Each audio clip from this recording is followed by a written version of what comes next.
ಮನಮೋಹನ್ ಸಿಂಗ್ ಯಾವ ರೀತಿ ಬೆದರ್ ಎರಡನೇ ಎಸ್ಪೆಷಲಿ 2017 ಇಸ್ವಿ ದೇಶದ ಪ್ರಧಾನಮಂತ್ರಿ ವಿಶ್ವಗುರು ಟೆರರಿಸ್ಟ್ ಅಂತ ಕರೆದಿದ್ದಾರೆ. ತೆಗೆದು ನೋಡಿ ರವಿ ಅವ್ರು ಎದ್ದು ಮಾತನಾಡ್ತಾರೆ. ಅವ್ರು ಹೇಳಿರ್ತಕ್ಕಂಥದ್ದು ಬಚ್ಚಲ ಬಾಯಿ ಅಂತ ಹೇಳಿದ್ರು, ಅದು ರೆಕಾರ್ಡ್ ಐತಲ್ಲ ಗೊತ್ತಿಲ್ಲ. ಅದ್ರ ಜೊತೆಗೆ ಪಾಕಿಸ್ತಾನ ನಾಲ್ಗೆ ಅಂತ ಹೇಳಿರ್ತಕ್ಕಂಥದ್ದು ಕಂಪ್ಲೇಂಟ್ ಕೊಡ್ಲಿ. Everybody has got right to complain. In what way has to complain? ಹೌದು, ಪ್ರಧಾನಮಂತ್ರಿ ಅವರಿಗೆ ಅದು ಹೇಳಿರ್ತಕ್ಕಂಥ ತಪ್ಪು ಅಂತ ಅವರು ಒಪ್ಪಿಕೊಂಡಿದ್ದಾರೆ, ನಾವೆಲ್ಲರೂ ಒಪ್ಪಿಕೊಳ್ತೀವಿ.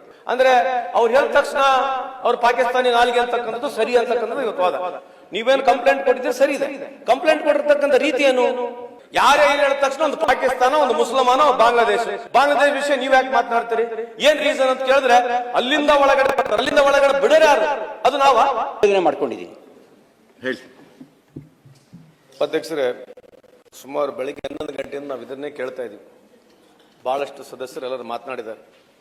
ಈ ಪಾರ್ಲಿಮೆಂಟರಿ ವ್ಯವಸ್ಥೆಯಲ್ಲಿ ಹಿಂದಲ್ದ ವಾಜಪೇಯಿ ಸಾಹೇಬರು ಯಾವ ರೀತಿ ನೇರು ಬೈದಿದ್ರು ಅವೆಲ್ಲ ಇದಿರ್ತಕ್ಕಂಥದ್ದು ಬಹಳ ಪಾರ್ಲಿಮೆಂಟ್ ಅಲ್ಲಿ ಸ್ಪೋರ್ಟಿವ್ ಆಗಿದೆ.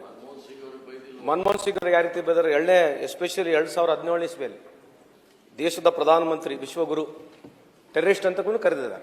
ತೆಗೆದು ನೋಡಿ, ಚೆಕ್ ಮಾಡಿ ನೋಡ್ರಿ. ದೇಶದ ಪ್ರಧಾನಮಂತ್ರಿ 2017 ಇಸ್ವಿನಲ್ಲಿ ಗುಜರಾತ್ ಎಲೆಕ್ಷನ್ ಸಂದರ್ಭದಲ್ಲಿ ಇದೇ ಮನಮೋಹನ್ ಸಿಂಗ್ ಅವರಿಗೆ ಟೆರರಿಸ್ಟ್ ಆಕ್ಟಿವಿಟೀಸ್ ಮಾಡಿರ್ತಕ್ಕಂಥದ್ದು ಕೂಡ ಹೇಳಿರ್ತಕ್ಕಂಥ ನಿದರ್ಶನಗಳಿದ್ದಾವೆ. ಸೋನಿಯಾ ಗಾಂಧಿ ಅವರಿಗೆ, ರಾಹುಲ್ ಗಾಂಧಿ ಅವರಿಗೆ, ನೆಹರು ಅವರಿಗೆ ಬಾಯಿ ಸಿಕ್ಕಂಗೆ ಬೈದಿರ್ತಕ್ಕಂಥ ನಿದರ್ಶನ ಹಲವಾರು ಇದಾವೆ.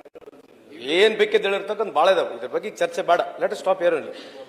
ಈಗ ಅವರು ಒಂದು ಪಟ್ಟು ಹಿಡ್ಕೊಂಡು ಕುತ್ಕೊಂಡಿದ್ದಾರೆ. ರವಿ ಅವರು is very good friend of mind. ಅವರು ಒಂದು ಪಟ್ಟು ಹಿಡ್ಕೊಂಡು ಕುತ್ಕೊಂಡಿದ್ದಾರೆ. ನಾನು ನಿನ್ನೆ ಇರಲಿಲ್ಲ, ಇವತ್ತು ಬೆಳಗ್ಗೆ ಬಂದಿದ್ದೆ.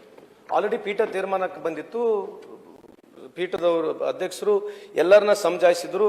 ಪೂಜಾರಿ ಸಾಹೇಬರು ಕೂಡ ಮಾತನಾಡ್ತಿದ್ರು. ಇವರಿಗೆ ಕ್ಷಮೆ ಕೇಳಬೇಕಂತಕ್ಕಂಥ ಒಂದು ಹಂತಕ್ಕೆ ಬಂದಿತ್ತು. ರವಿ ಅವರು ಎದ್ದು ಮಾತನಾಡಿದ್ರು. ಅವ್ರು ಹೇಳಿರ್ತಕ್ಕಂಥದ್ದು ಬಚ್ಚಲ ಬಾಯಿ ಅಂತ ಹೇಳಿದ್ರು, ಅದು ರೆಕಾರ್ಡ್ನಾಗ ಐತಲ್ಲ ಗೊತ್ತಿಲ್ಲ. ಅದ್ರ ಜೊತೆಗೆ ಪಾಕಿಸ್ತಾನ ನಾಲ್ಗೆ ಅಂತ ಹೇಳಿರ್ತಕ್ಕಂಥದ್ದಿದೆ. ಅವ್ರು ಹೇಳ್ತಾರೆ ನಾನು ಕಂಪ್ಲೇಂಟ್ ಕೊಟ್ಟಿರ್ತಕ್ಕಂತ ಹೇಳ್ತಾರೆ. Yes, very right, yes got to give complaint. But complaint ಕೊಡ್ತಾ ಇರ್ತಕ್ಕಂಥ ಮಾನದಂಡ ಏನು? ಕಂಪ್ಲೇಂಟ್ ಕೊಡ್ಲಿ. Yes, everybody has got right to complain. In what way has to complain? There is a way to complain, right? Yes, he has got every right to complain against Mr. Nazir Saab. ಆ ದಾಟಿ ಏನು? ನಾವೆಲ್ಲ ಪ್ರಶ್ನೆ ಮಾಡ್ತಕ್ಕಂಥದ್ದು ಕೊಟ್ಟಿರ್ತಕ್ಕಂಥ ದಾಟಿ ಏನು? ಹೌದು, ಪ್ರಧಾನಮಂತ್ರಿ ಅವರಿಗೆ ಅದು ಹೇಳಿರ್ತಕ್ಕಂಥ ತಪ್ಪು ಅಂತ ಅವರು ಒಪ್ಪಿಕೊಂಡಿದ್ದಾರೆ, ನಾವೆಲ್ಲರೂ ಒಪ್ಪಿಕೊಳ್ತೀವಿ. ಬಟ್ ಅವ್ರು ಹೇಳಿರ್ತಕ್ಕಂಥ ದಾಟಿನ ನಾವ್ ಹೆಂಗ್ ಒಪ್ಕೋಬೇಕು ಅಂತಕ್ಕಂಥದ್ದೇ ಪ್ರಶ್ನೆ ಇರ್ತಕ್ಕಂಥದ್ದು. The manner which he has narrated the story. ಪ್ರಧಾನಮಂತ್ರಿ ಈಗ ಅದೇ ಮತ್ತೆ ಈಗ ನೆಹರು ಸಾಹೇಬ್ರನ್ನ ಬಾಯಿ ಸಿಕ್ಕಂಗೆ ಬೈದಿದ್ದಾರೆ. ಬಹಳಷ್ಟು ಸಂದರ್ಭದಲ್ಲಿ ಆಗಿದೆ. ಎಲ್ಲ ಸ್ಪೋರ್ಟಿವ್ ಆಗಿ ನೋಡ್ಬೇಕು. ರಾಜಕಾರಣದಾಗ ಇವೆಲ್ಲ ಬರ್ತದೆ. ಈಗ ಕೂಡ 11 ವರ್ಷ ಆಗಿದೆ. ದಿನ ಬೆಳಗ್ಗೆ ಎದ್ರು ನೇರನ್ನ ಬೈತಕ್ಕಂಥದ್ದು ಪಾರ್ಲಿಮೆಂಟ್ ನಲ್ಲಿ ಎಲ್ಲ ಡೈಲಿ ನೋಡ್ತೀವಿ. ಅದೇ ನೀವೇನು ಹೊಸದಲ್ಲ, ಡೈಲಿ ಕೇಳ್ತೀರಿ. ಈಗೂ ನಮ್ಮನ್ನು ಬೈತೀರಿ. ಇವತ್ತಿಗೂ ರಾಜಕೀಯವಾಗಿ ನಮ್ಮನ್ನೆಲ್ಲ ಅದೇ ರೀತಿಯಾಗಿ ಟೀಕೆ ಮಾಡ್ತೀವಿ. That's okay, that's fine enough.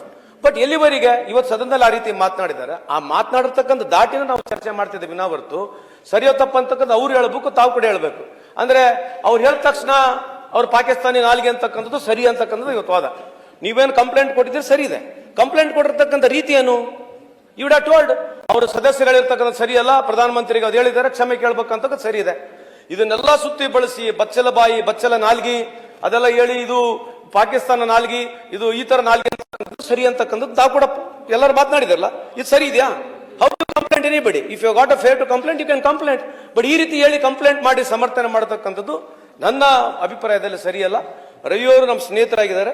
Definitely it in politics ಇದೆಲ್ಲ very long way to go. But is very consistently telling ನಾನು ಅದು ಮಾಡೋದಿಲ್ಲ ಅಂತ ಹೇಳ್ತಿದ್ದಾರೆ. ಬಟ್ ನಾವು ಇದಕ್ಕೆ ಒಪ್ಪಕ್ಕೆ ರೆಡಿ ಇಲ್ಲ ಅಂತಕ್ಕಂಥ ನನ್ನ ಅಭಿಪ್ರಾಯ. ಸಭಾಧ್ಯಕ್ಷರು ನೀವು ಇದು ಮಾಡಬೇಕು, ಇದು ನಾವು ಒಪ್ಪದೇ ಇಲ್ಲ, ಖಂಡಿತವಾಗಿ ಒಪ್ಪದಿಲ್ಲ ಅಂತ ಈ ಸಂದರ್ಭ ಕೇಳಕ್ಕೆ ಇಚ್ಛೆ ಬಯಸ್ತೀವಿ. ಇದು ನಮಗೂ ಇಂಟ್ರೆಸ್ಟ್ ಇದೆ. ಯಾಕಂದ್ರೆ ಪ್ರತಿ ಸಂದರ್ಭದಲ್ಲಿ ಕೂಡ ನಾವು ಕೂಡ ಕೇಳ್ತಾ ಇದ್ವಿ 11 ವರ್ಷಗಳಿಂದ. ಯಾವುದೇ ಈ ದೇಶದಲ್ಲಿ ಏನೇ ಒಂದು ಪ್ರಶ್ನೆ ಮಾಡಿದ್ರೆ ದೇಶದ್ರೋಹಿ ಪಾಕಿಸ್ತಾನ ಅಂತಕ್ಕಂಥದ್ದು ಬರೀ ನಜೀರ್ ಅಹಮದ್ ಒಂದೇ ಅಲ್ಲ, ಎಲ್ಲರಿಗೂ ಬರ್ತದೆ ಇದು. ಪ್ರತಿ ಸಲಿ ನೀವು ಇಡೀ ಕಳೆದ ಸುಮಾರು 3,000 ಭಾಷಣಗಳು ತೆಗೆದು ನೋಡಿದ್ರೆ ಸುಮಾರು 2,899 ಭಾಷಣಗಳು ಬರೀ ಇದೇ ರೀತಿಯಾದ ಈ ದೇಶದಲ್ಲಿ ಒಂದು ಸ್ಟೈಲ್ ನಡೆದ್ಬಿಟ್ಟಿದೆ. ಯಾರೇ ಏನ್ ಹೇಳಿದ ತಕ್ಷಣ ಒಂದು ಪಾಕಿಸ್ತಾನ, ಒಂದು ಮುಸಲ್ಮಾನ, ಒಂದು ಬಾಂಗ್ಲಾದೇಶ ಬಗ್ಗೆ ತಾವು ಮಾತನಾಡಿದ್ರೆ ಮೊನ್ನೆ ಸದನದಲ್ಲಿ ನಾನು ಇರಲಿಲ್ಲ.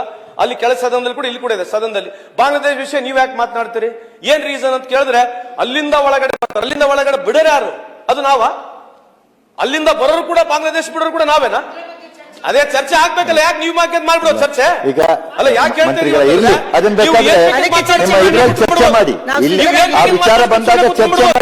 ನಿಮ್ಗೆ ಯಾಕೆ ಕೇಳಿದ ತಕ್ಷಣ ದೇಶದ್ರೋಹಿಗಳು ಏನ್ರಿ ಇದು? ಎಲ್ಲಿವರೆಗೆ ಈಗ ಸದನ ನಡೆಸಬೇಕಾದ್ರೆ ಏನು ಅನ್ನೋದನ್ನ ಹೇಳಿ ಆಮೇಲೆ ನಾನು ಸಭಾನಾಯಕರಿಗೆ ಅವಕಾಶ.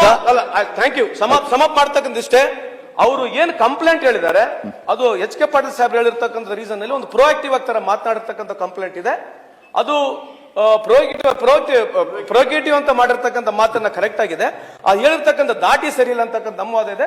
ದಯಮಾಡಿ ಅವರು ಇದನ್ನ ಹೇಳ್ತಕ್ಕಂಥದ್ದು ಅಂದ್ರೆ ಇದು ನಾವು ಸಭಾನಾಯಕರು ನೋಡಿ, ಈಗ ಅದನ್ನೆಲ್ಲವನ್ನು ಕಡತದಿಂದ ಪೀಠ ಏನು ಮಾಡಬಹುದು ಅಷ್ಟು ಕೆಲಸವನ್ನ ಮಾಡಿದೆ.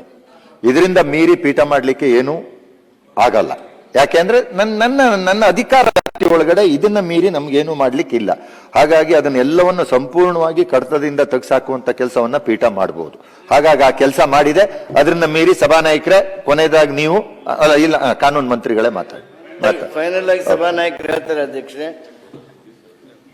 ಹೆಚ್ಚಿನ ವಿಡಿಯೋಗಳಿಗೆ ಪ್ರತಿಧ್ವನಿ ಯೂಟ್ಯೂಬ್ ಚಾನೆಲ್ ಸಬ್ಸ್ಕ್ರೈಬ್ ಮಾಡಿ, ಬೆಲ್ ಐಕಾನ್ ಕ್ಲಿಕ್ ಮಾಡಿ.